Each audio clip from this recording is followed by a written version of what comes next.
शाह क्षमा करे। अरे तुम यहाँ क्या कर रहे हो?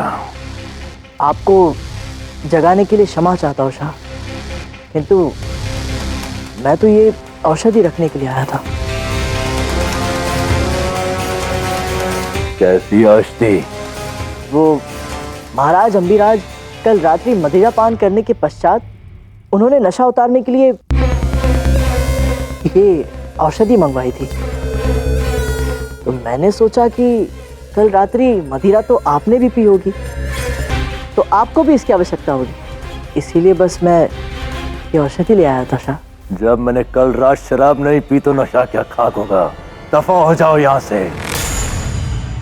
क्षमा करे शाह। रुको।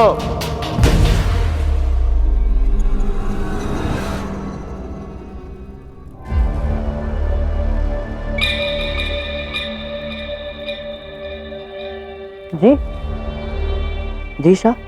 अगर तुम्हें लगा मैं कल रात को अम्बिराज के साथ शराब पी रहा था तो इसका मतलब वो किसी के साथ था, लेकिन किसके साथ? शाह, मैं तो एक सैनिक हूँ, भला मुझे ये कैसे पता होगा कि महाराज अम्बिराज कल रात्रि किसके साथ थे? आप बड़े लोग हैं, आपका उठना बैठना बड़े लोगों के साथ होता है, अपने स्तर के लोगों के साथ।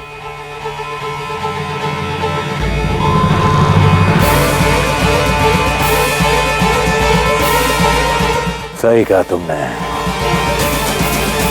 अगर मेरे अलावा यहाँ कोई मेरी बराबरी का है तो वो सिर्फ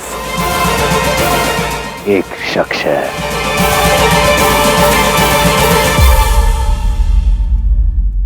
धनानंद।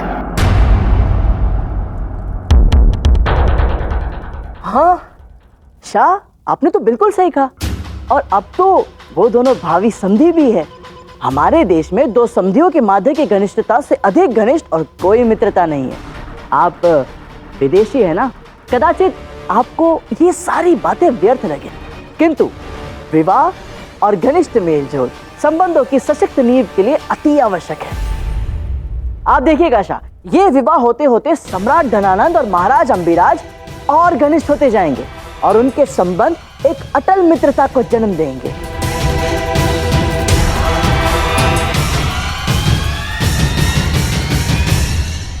शाह, आपको इस समय कष्ट देने के लिए मुझे क्षमा कीजिए, किंतु अब मैं आज्ञा चाहता हूं।